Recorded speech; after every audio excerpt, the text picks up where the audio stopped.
This character is amazing. From their brilliant integration into the overall story, to their fantastic visual design, all the way to their impressive impact in combat, Shorekeeper is a character that a lot of players have been looking forward to, for meta purposes, and other reasons as well. Filling in the role of a new limited sustainer, Shorekeeper is a top priority pick for a lot of players, satisfying a need we've been cultivating since the launch of the game. It's a dynamic that we've seen played out in many prior titles. Launch the game with few sustainers to hype up your first limited release. Oftentimes, these new sustainers bring with them an overwhelming amount of utility and buffs that make them the indisputable top pick for just about every single team, completely power creeping the rest of the roster. Everybody remembers what happened to Bailu and Chi-Chi when Luocha and Zhongli released. However, Wuthering Waves and Kuro Games took an entirely different approach when it came to the design of Shorekeeper. Some could say they messed up,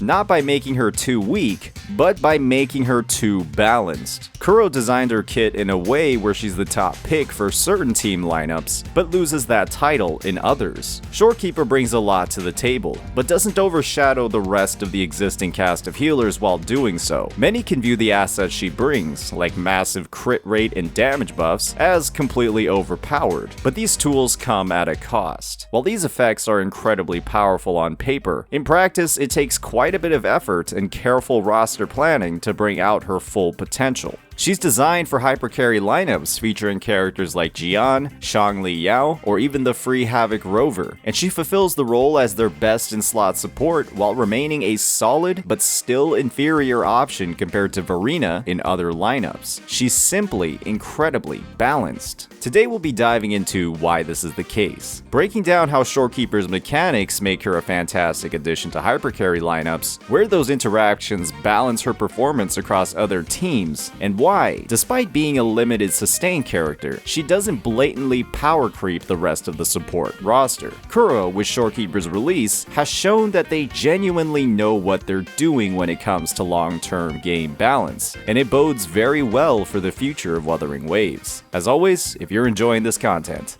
please hit that like and subscribe button. If you could sum up Shorekeeper's kit in as few words as possible, I'd chalk it up to Resonance Liberation and Concerto Energy. When it comes to the rest of her kit, like her Resonance Skill, Basic Attacks, or Forte Circuit, they're all simply tools to build up her energy for those abilities. She does, quite literally, almost no damage at all, with entirely attack scaling on virtually every damaging ability in her kit, but one of the lowest, if not the lowest, base attack in the game. Combine that with the fact that her signature weapon, or next best option, also have low base attack. You're not playing Shorekeeper with the intention of doing damage. You're playing her as a buffer. Her entire playstyle revolves around triggering her liberation, and from there, amplifying its effects through the repeated use of intro skills across your team. The faster you can activate the intro skills, the longer you have its full buffs, and those buffs are big. Shorekeeper, at her full potential, provides 12.5% crit rate and 25% crit damage to the entire team. Characters like Baija or Verena trade this entire buff for a 20% attack boost, and all three of these characters have the same amplifying outro skill of 15% damage. At first, this seems strictly stronger than other supports, but in reality, it's a bit more complicated. Her massive 12.5 crit buff and 25% crit damage buff are activated sequentially, with the crit rate buff activated from the first intro skill used and the damage buff after the second.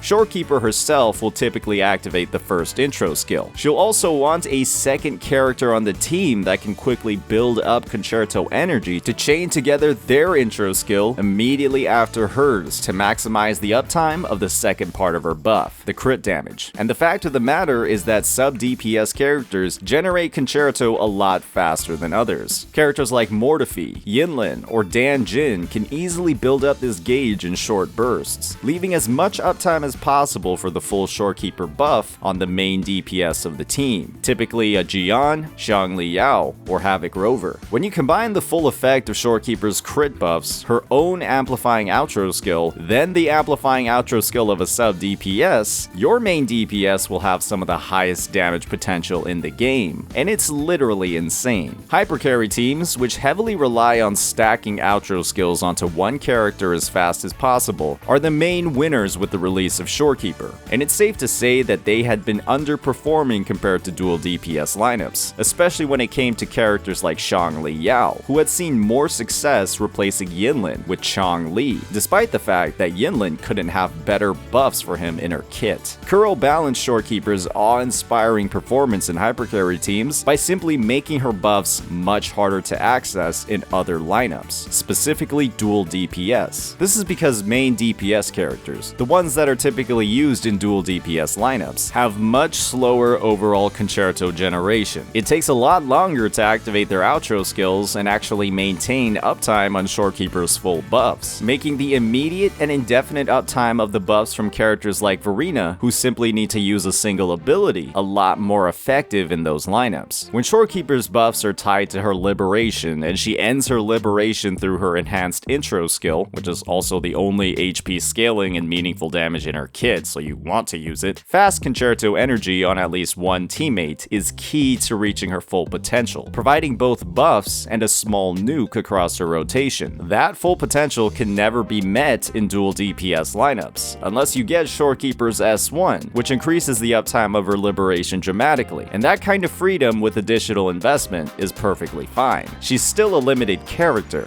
at the end of the day. That's fantastic balancing. And S0 Shorekeeper is the best support in the game for some teams, and Verena still holds that title for others. And with the release of Shorekeeper's weapon, an S6 Baizhi might have a unique role as the best Glacio sustainer in the game, as she'd be able to give a total of 34% attack, 15% damage amplification, and a 12% Glacio damage boost. Shorekeeper's release, rather than making all other sustainers weaker, has instead given one support a specialty and has completely buffed the other. At the end of the day, when you need at least 2 healers for the Hazard Tower, and actually 3 of them for the newest tower, we can imagine all 3 of these characters will see some level of use. With Shorekeeper's release and the design of her kit, it's clear that one of Kuro Games' major strengths is their ability to balance their game. Everyone expected Shorekeeper to be the best support in the game for every single team. Nobody would have been surprised either, especially considering that she'd be a limited character. However, with all of the fantastic balancing levers that they put into the game, they were able to tie her strength to the concerto energy generation of her team. It's absolutely genius. And with her release, she's also dramatically increased the value of all those different sub-DPS characters. She's a limited character that has buffed close to a third of the roster, if not more. And with her release, she's brought a lot more compositions into the top spots. To me, that's the definition of reverse power creep in the best way possible. If Kuro's done this with their first limited sustain, just imagine what the rest of the new releases will do. As always, if you enjoyed this content,